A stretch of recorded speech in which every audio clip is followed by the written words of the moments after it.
প্রাথমিকভাবে দেশের বিভিন্ন বিভাগে যেসব জেলা উপজেলায় ফ্যামিলি কার্ড দেওয়া হবে সেগুলো আপনাদের মাঝে আলোচনা করব। চ্যানেল এবি নিউজটি এখনও যারা সাবস্ক্রাইব করে নেয় অবশ্যই সাবস্ক্রাইব করে নেবেন এবং বাংলাদেশের সকল তথ্য সবার আগে পেতে আমাদের সাথেই থাকবেন। চলুন শুরু করা যাক। কোন বিভাগ এবং কোন জেলা, কোন উপজেলা বা থানা অথবা কোন ওয়ার্ডের মাঝে একটি করে ওয়ার্ড বাছাই করা হয়েছে। প্রথমত প্রাথমিকভাবে সেগুলোকে প্রদান করা হবে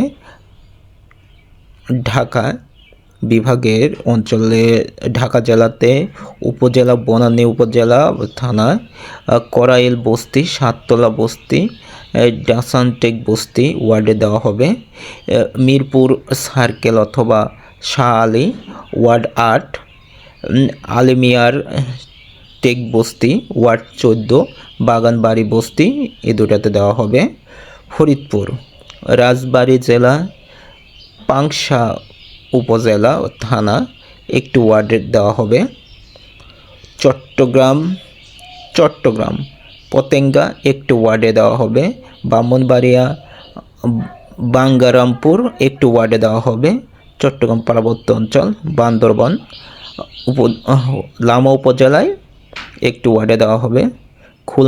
খুলনা জেলা খালিশপুর উপজেলা একটি ওয়ার্ডে দেওয়া হবে। বরিশাল ভোলা জেলা চরফ্যাশন উপজেলা একটি ওয়ার্ডে দেওয়া হবে। সিলেট সুনামগঞ্জ জেলা দিরাই উপজেলা একটি ওয়ার্ডে দেওয়া হবে। ময়মনসিংহ কিশোরগঞ্জ জেলা ভৈরব উপজেলা একটি ওয়ার্ডে দেওয়া হবে। রাজশাহী বগুড়া সদর একটি ওয়ার্ডে দেওয়া হবে। নাটোর লালপুর একটি ওয়ার্ডে দেওয়া হবে। রংপুর ঠাকুরগাঁও সদরে উপজেলায় একটি ওয়ার্ডে দেওয়া হবে। দিনাজপুর জেলার নবাবগঞ্জ উপজেলায় একটি ওয়ার্ডে দেওয়া হবে ফ্যামিলি কার্ড। আজকের মতো এই পর্যন্তই।